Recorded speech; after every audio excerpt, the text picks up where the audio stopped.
అంటే వారం రోజుల నుంచి మీరు ఇక్కడే ఉన్న పరిస్థితి కనిపిస్తూ ఉంది. ప్రభుత్వంతో చర్చలు విఫలమైన పరిస్థితి. మరి ఏంటి అసలు దీని గురించి ఏమంటారు?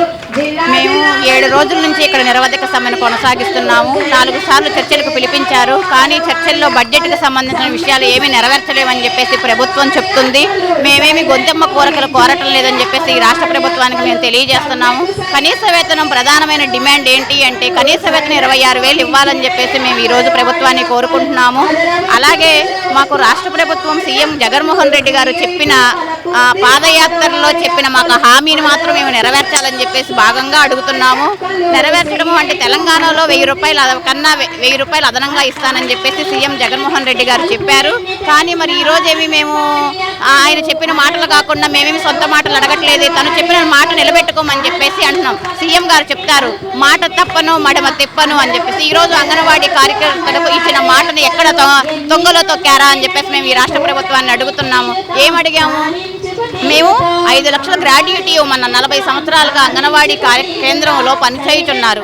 వారు ఇంటికి రిటైర్డ్ అయ్యి వెళ్ళేటప్పుడు 5 లక్షల గ్రాడ్యుయేటీ ఇవ్వాలని చెప్పేసి కోరుకుంటున్నాము. అదేమి పెద్ద కష్టమైందేమీ కాదే. 5 లక్షలు అనేది 40 సంవత్సరాలు ఇక్కడ పనిచేస్తున్నప్పుడు వాళ్ళ కష్టానికి తగిన శ్రమకు తగిన ఫలితం ఆశిస్తున్నాము.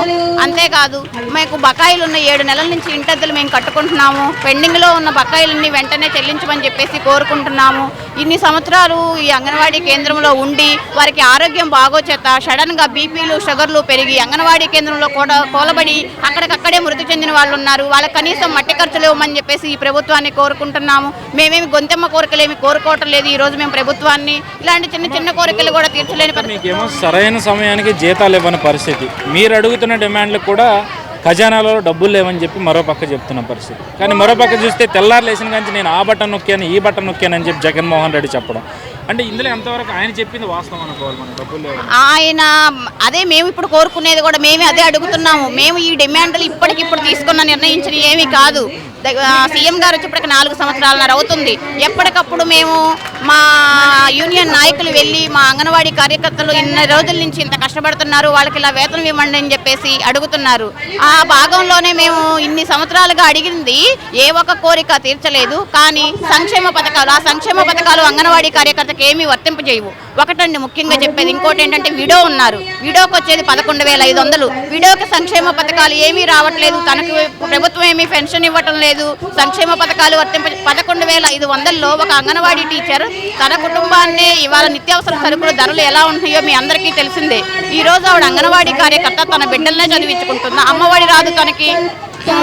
ఇక్కడ అంగన్వాడీ కేంద్రాలని నడిపించుకుంటుందా? ముందస్తు పెట్టుబడులు మేము పెట్టుకోవాలి అంగన్వాడీ కేంద్రాన్ని నడిపించాలి అంటే. సంక్షేమ పథకాలకు అన్ని బటన్ నొక్కుతున్నా ఏమి ఇప్పుడు 45 సంవత్సరాల వాళ్ళందరికీ ఇప్పుడు రీసెంట్గా అంటున్నారు.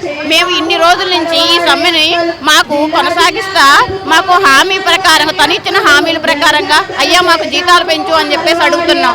ఆ టైంలో కూడా ఈ రోజు హామీలు ఇస్తున్నారు 45 సంవత్సరాల వాళ్ళందరికీ అకౌంట్లో స్త్రీలకు అందరికీ అమౌంట్ పడుతుందని. మరి మేమేం పాపం చేస్తాం? మేము స్త్రీలు కాదా? మేము ఆయన అక్క చెల్లెళ్ళం కాదా అని చెప్పేసి మేము ఈ రాష్ట్ర ప్రభుత్వాన్ని అడగదలుచుకున్నాం. మరి ఏంటి అసలు ఈ ప్రభుత్వం స్పందించలేదు పక్కన పెడితే, పథకాల పేరు చెప్తే మరోపక్క మీకేమో అటు ప్రభుత్వ ఉద్యోగి అని చెప్పుకోవడానికి లేదు, మరోపక్క సామాన్య మానవులు అని చెప్పుకోవడానికి లేదు. పథకాలు ఇవ్వదు, తాను చేస్తున్న దానికి జీతం కూడా సరిగా ఇవ్వని పరిస్థితి. ఎట్లా మేము కేంద్ర రాష్ట్ర ప్రభుత్వాల ఇద్దరు పర్యవేక్షణలో పనిచేస్తున్నాము.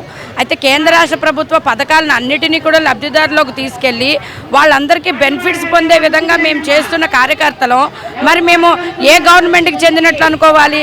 మరి మాకు పెంచే కనీస వేతనం 26,000 రూపాయలు ఇవ్వాలని అడిగాం. మాకు ఇచ్చేది 11,500 తోటి.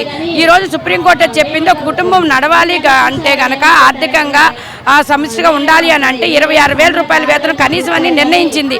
అలా కాకుండా మాతోటి 4 రకాల యాప్ల్లో పని చేయించుకుంటున్నారు. మానసికంగా శారీరకంగా మేము ఎంతగానో నలిగిపోతున్నాం. మా మీద పని భారం ఎక్కువైపోయింది. అలాగే నిత్యావసర వస్తువుల ధరలు పెరిగిపోయినాయి. దాని దృష్ట్యా కనీస వేతనం 26,000 రూపాయలు ఇవ్వాలన్నాం. సుప్రీంకోర్టు తీర్పు చెప్పింది 26. కానీ గ్రాట్యుటీ సదుపాయం వర్కర్లుగా ఉన్న వాళ్ళందరికీ కల్పించండి అని. దాన్ని కూడా పక్కదారిని పెట్టారు. అయితే 40 సంవత్సరాలుగా పనిచేస్తున్న వర్కర్లు మాకు ఉద్యోగంలో ఉండి చనిపోతే మాకు కనీసం మట్టి ఖర్చులు కూడా ఇవ్వట్లేదు. మట్టి ఖర్చులు ఇవ్వాలి, ఆ కుటుంబంలో ఒకరికి ఉద్యోగం ఇవ్వాలి అని అడుగుతున్నాం. స్త్రీ సంక్షేమ శాఖలో పనిచేసిన మహిళలమైన మాకు అనారోగ్య సమస్యలు వచ్చినప్పుడు మేము సెలవులు జీతం నష్టం మీద పెట్టుకోవాల్సి వస్తుంది. కాబట్టి వేతనంతో కూడా మెడికల్ ఇవ్వనివ్వండి అని అడుగుతున్నాము. అలాగే 7 నెలల నుంచి అద్దెలు ఇవ్వట్లేదు. 5 నెలల నుంచి వైఎస్ఆర్ సంపూర్ణ పోషణ మెనూ ఛార్జీలు ఇవ్వట్లేదు. మాకిచ్చే 11,500 తోటి 6,000 రూపాయలు అంగన్వాడీ అద్దెలు కట్టి నెలకి సరుకులు ఖర్చులు పెట్టుకుంటే మరి మేము మా కుటుంబం ఎలా గడవాలి అని మేము అడుగుతున్నాం. కాబట్టి ప్రభుత్వం మరి ఇప్పటికైనా మరి స్పందించి మా న్యాయమైన సమస్యలు పరిష్కరించాలని కోరుకుంటున్నాము. అలాగే కాకుండా ఇన్ని సంవత్సరాలుగా పనిచేస్తున్న మమ్మల్ని దెబ్బతీసే విధంగా అంగన్వాడీ సెంటర్ని ఈరోజు సచివాలయ సిబ్బంది అయితేనేమి, ఎవరు వీఆర్ఓలు ఎంపీడీలు ఎవరైతేనేమి అది ప్రభుత్వ ఆస్తి అంగన్వాడీ. ఆ అంగన్వాడీ ప్రభుత్వ ఆస్తిని ప్రభుత్వ అధికారులే బలవంతంగా అర్ధరాత్రి పూట్ల దొంగల్లా పగలగొడుతున్నారు. అందులో ఉన్న సరుకుకి మాకు ఎటువంటి సంబంధం లేదు. అది ఏమైనా అయినా కూడా దానికి ప్రభుత్వం వారే బాధ్యత వహించవలసి ఉంటుంది. ఈ రోజున ఒక 2 వాలంటీర్ని, 2 డ్వాక్రా సంఘం వాళ్ళు, ఒక అడ్మిన్ని, సచివాలయ సెక్రటరీని సెంటర్కి 5 నుంచి 6 పెడుతున్నారు సెంటర్ నిర్వహణ కోసం. అంటే మీకు ఇక్కడే అర్థమవుతుంది, ఒక కార్యకర్త హెల్పర్ చేసే 5, 6 చేసే పనిని ఒక కార్యకర్త హెల్పరే చేస్తుంది. దీన్ని బట్టే మీకు అర్థం అవ్వాలి కార్యకర్త ఎంత విధంగా కష్టపడి పని చేస్తుంది అనేది. శారీరకంగా మానసికంగా మేము ఎంతగానో చాలా ఇబ్బందులకు గురవుతున్నాం. పని భారం పెరిగిపోయింది. పెండింగ్ వేతనాలు చెల్లించాలి, అద్దెలు చెల్లించాలి. అలాగే మినీ వర్కర్లు మెయిన్ వర్కర్లుగా గుర్తించాలని, మాకు కనీస గ్రాట్యుటీ సదుపాయం కల్పించాలని ప్రభుత్వాన్ని డిమాండ్ చేస్తున్నాం. మా జీతాలు కూడా సరిగ్గా ఇవ్వని పరిస్థితి, మరోపక్క మీరు అడుగుతున్న డిమాండ్లకి స్పందించిన పరిస్థితి కనిపిస్తుంది.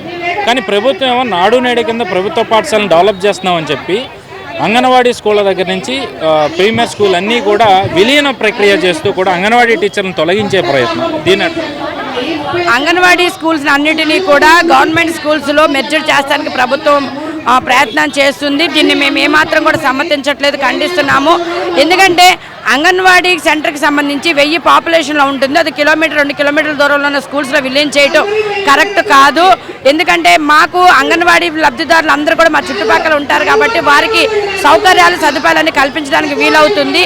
ఈ రోజున వర్కరు హెల్పరు కూడా ఎంతో సమిష్టిగా ఉండి పనిచేసి ఆ లబ్ధిదారులని మేము అవసరం మా సేవలు ఏదైతే ఉన్నాయో 6 సేవలను అందిస్తున్నాం.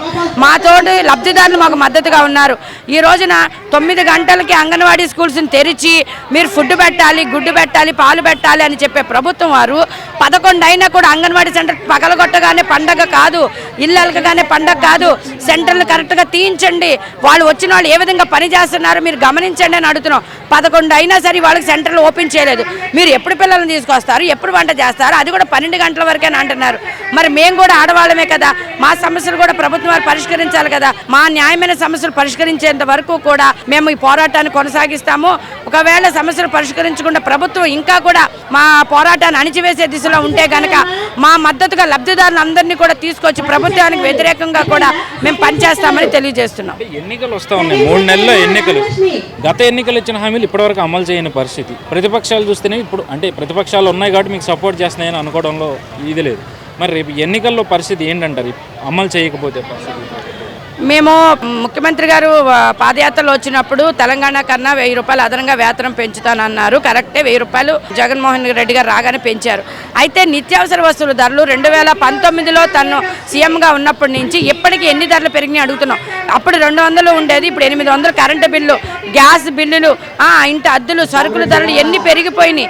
దాన్ని బట్టి మేము కనీస వేతనం ఇవ్వాలి, 26,000 రూపాయలు వేతనం ఇవ్వాలని అడుగుతున్నాం. రిటైర్మెంట్ బెనిఫిట్ సౌకర్యం కల్పించాలని అడుగుతున్నాం.